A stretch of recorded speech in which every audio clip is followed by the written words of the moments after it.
भक्ति का मतलब है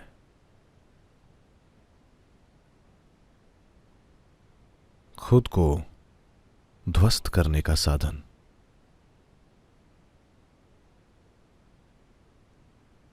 एक साधन जिससे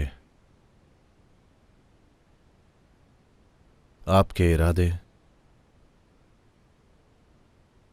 आपकी कल्पनाएं और आपके सपने ध्वस्त हो जाएं,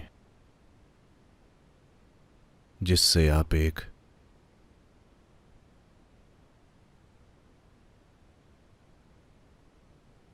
छोटे से प्राणी न होकर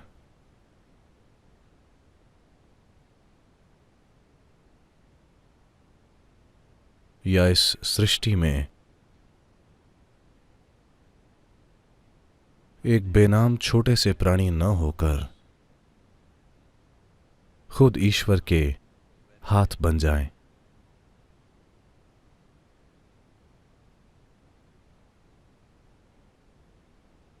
Devotion is not a deal that you make. भक्ति कोई सौदा नहीं है जो आप करते हैं। भक्ति के नाम पर बहुत से सौदे हो रहे हैं। सौदेबाज और भक्त दो अलग अलग लोग होते हैं। एक का संबंध बाजार से होता है, दूसरे का ईश्वर से। ये दो पूरी तरह से अलग क्षेत्र हैं।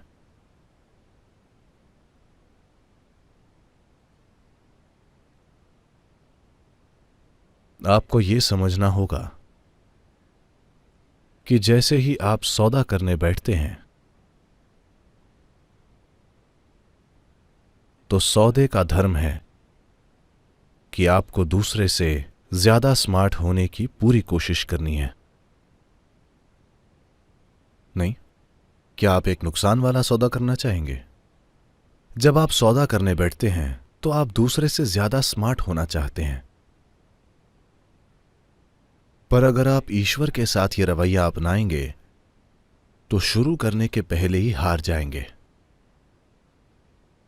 आप अस्तित्व के साथ ऐसे बैठें, आप अपने गुरु के साथ ऐसे बैठें तो आप शुरू करने से पहले ही हार गए। आपको दौड़ने की जरूरत नहीं है, आप वैसे ही हार चुके हैं। आप जीत नहीं सकते।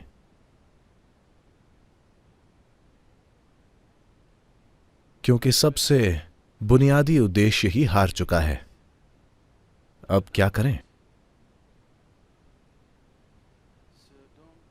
तो भक्ति की जबरदस्त शक्ति को मत गवाइए। इसीलिए क्योंकि आपके दिमाग में एक बेवकूफ भरा सौदा है। आप क्या मांग सकते हैं? आप सृष्टि और सृष्टा से किस तरह का सौदा कर सकते हैं? सिर्फ मूर्खता भरा सौदा। क्योंकि आप नहीं जानते कि सृष्टि में क्या संभावनाएं मौजूद हैं। आप बस वो छोटी सी बेकार सी चीजें जानते हैं जिनका आपने जीवन में अनुभव किया है। अगर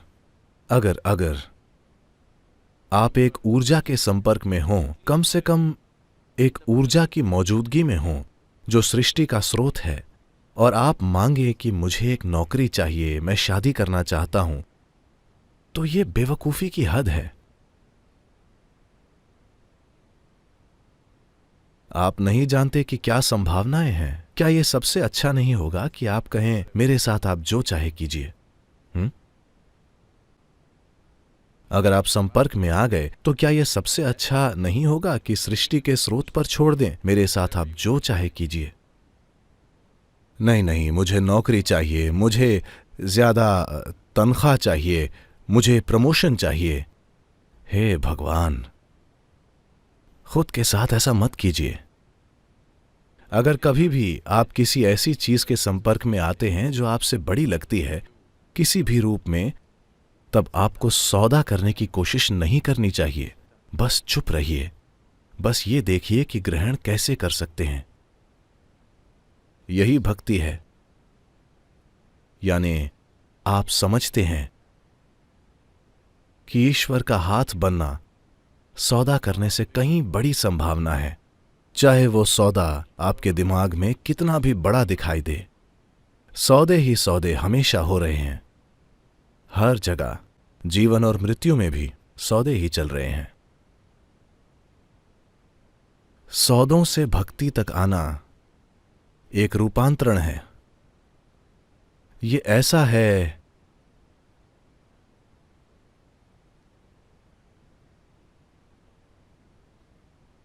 जैसे मैं अगर आपको कचरा दूं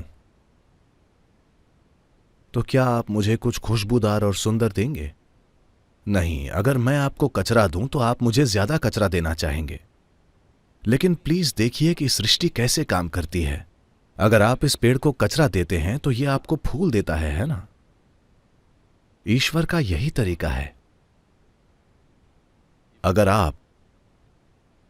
आप वाकई में एक भक्त बन जाएं तो आप ईश्वर के हाथ बन जाएंगे और फिर सब ऐसा ही होगा। आपकी ओर जो भी फेंका जाता है वो पोषण देगा। आपके मार्ग में जो भी आएगा वो आपके लिए सुंदर होगा, क्योंकि जो भी आता है आपको पता है उसे एक सुंदर रूप कैसे दिया जाए। यही भक्ति है। सौदा मतलब आपको फूल चाहिए, आप कचरा किसी और को देना चाहते हैं।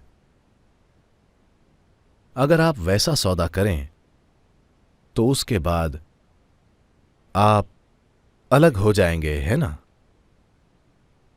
आप लोगों के किसी भी ग्रुप से अलग हो जाएंगे, या आखिर में आप सृष्टि के चलने के तरीके से ही अलग हो जाएंगे। जब हम कहते हैं योग तो हम मिलन की बात करते हैं। मिलन का मतलब आप यहां एक अलग प्राणी के रूप में नहीं हैं, आप यहां ईश्वर के हिस्से के रूप में हैं। आप सृष्टि और सृष्टा के एक हिस्से के रूप में मौजूद हैं, यानी आप हर चीज के साथ एक हो गए हैं। यानी आप एक छोटे से रेंगने वाले प्राणी नहीं हैं जो सिर्फ अपने ही काम करता रहता है। लेकिन वो पूरा विचार आजादी के बारे में नासमझी भरी सोच ये है कि आप अपनी मर्जी से काम करना चाहते हैं, है ना? एक गलत विचार, एक गलत रवैया, एक गलत भावना जहर से भी कई ज्यादा नुकसान पहुंचा सकती है। तो इसीलिए असतोमा सद्गमया, असतोमा सद्गुरु मैं ये बोल चुका हूं। नहीं, आपको जीवन के हर पल में ये बोलना होगा। जीवन के हर पल में यही यात्रा है कि आप झूठ से सत्य की ओर बढ़ रहे हैं। वरना जो सच नहीं है उसे आपके मन में सच दिखाया जा सकता है। जब आप अपने मन में झूठ को सच मान लेते हैं तब वो झूठ आपके होने के तरीके में ही जहर घोल देगा और फिर आप सोचेंगे कि दुख आपको ढूंढते हुए क्यों आ रहे हैं। दुख तो आएंगे ही, और क्या होगा?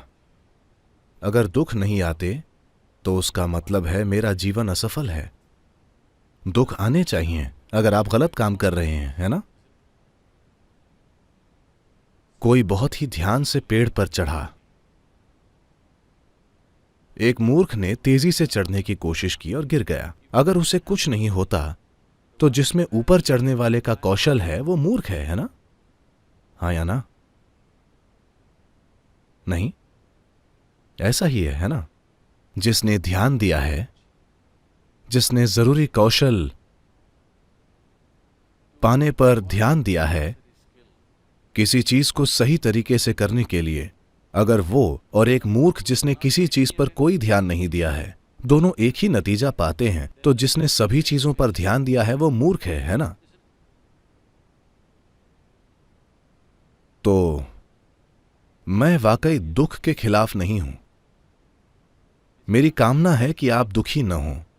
लेकिन अगर आप मूर्ख हैं और आप खुद के साथ बेवकूफी करना चाहते हैं तो आपको दुख मिलना चाहिए, क्योंकि दुख आएंगे तभी आप बेवकूफी करना छोड़ेंगे। मान लीजिए, क्या आप देखते हैं कि अगर आपके शरीर में एक जख्म है जो सूख रहा है तो आप ऐसे करते हैं ना? ऐसे करते हैं ना?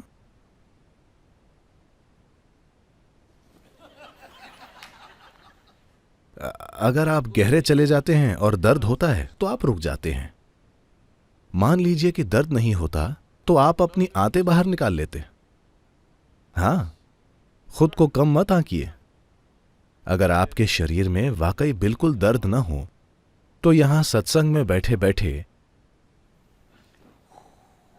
आप जैसे च्युइंगम खाते हैं, आप अपने फेफड़े बाहर निकाल लेते,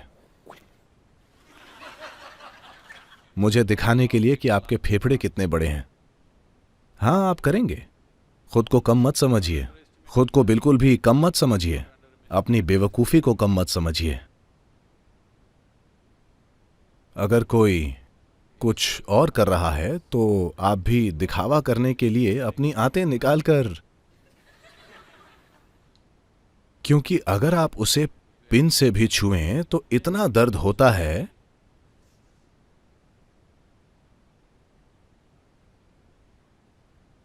जहां भी दर्द नहीं होता, आप पेड़ का दर्द नहीं जानते, आप जानवर का दर्द नहीं जानते, आप दूसरी चीजों का दर्द नहीं जानते, आप उन सभी चीजों को काटते जा रहे हैं, है ना? सिर्फ यहीं दर्द होता है तो आप इसे बचा रहे हैं।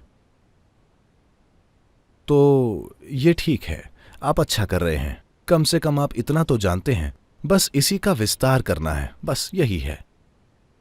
अब क्योंकि आप इसका दर्द जानते हैं तो आप इसे अच्छे से रख रहे हैं। अगर आप पहाड़ का दर्द जानने लगें तो आप पहाड़ को भी अच्छे से रखेंगे। अगर आप सृष्टि के दर्द को जानें तो आप हर चीज को अच्छे से रखेंगे, है ना? योग का यही मतलब है, मिलन। यानी हर चीज आपका एक हिस्सा बन गई है, और भक्ति वो आयाम है जो आपके और दूसरी चीजों के बीच की सीमा को बहुत आसानी से मिटा देता है।